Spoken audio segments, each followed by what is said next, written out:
High, আমি অনু। আশা করছি তোমরা সবাই ভালো আছো, আমিও ভালো আছি। তো ভালো আছি বলেই বেড়াতে যেতে পারছি। দেখো, আমি, মা, দিদির ছেলে, আমার মেয়ে, সবাই আমরা বেরিয়ে পড়েছি টোটোয়। তারপর বনগাঁ স্টেশনে পৌঁছে গেলাম। সেখান থেকে ট্রেন ধরবো, ট্রেন ধরে যাব দিদিদের বাড়িতে। ওদের বাড়ি হচ্ছে ঠাকুরনগর। তো ট্রেন দাঁড়িয়ে আছে, আমরা দিদি আর মায়ের জন্য ওয়েট করছিলাম। ওরা একটু ওয়াশরুমে গেছিলো, সেখান থেকে আসলো। তারপর আমরা বলতে বলতে ট্রেনে উঠে গেছি। তো এখন ট্রেন ছাড়ার অপেক্ষায়। মেয়ের কিন্তু প্রথম ট্রেন জার্নি। এবার মেয়েকে নিয়ে প্রথম কোথাও ঘুরতে যাচ্ছি। ও কিন্তু খুবই মজাই পাচ্ছিল।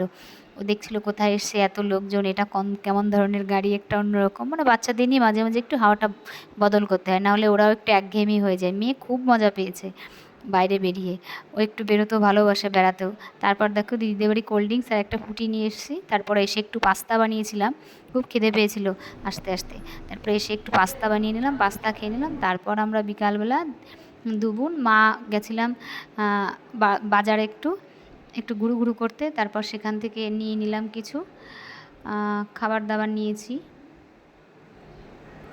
তো এই হচ্ছে, ওখান থেকে কিছু মিষ্টি নিয়েছিলাম, মানে ওদের বাজারটা ঘুরে দেখছিলাম, একটু দেখাচ্ছিল। তো এখানে না অনেক রকম মাছের চপ পাওয়া যায়, লোটে মাছের চপ, ভেটকি মাছের চপ, তারপরে চিকেন রোল কি পাওয়া যায়। তো এই দেখো চপগুলো দেখাচ্ছে, লোটে মাছ, ভেটকি মাছ, আরেকটা কি মাছের চপ বেশ নিয়ে এসেছিলাম। এগুলো নিয়ে এসেছিলাম বাজার থেকে। তারপর নিয়ে এসছে দই, আম, মায়ের জন্য একটা শাড়ি নিয়েছে। তো এখনকার মতন টাটা, বাই বাই। দেখা হবে কালকে নতুন আরেকটা মজাদার ভিডিও নিয়ে।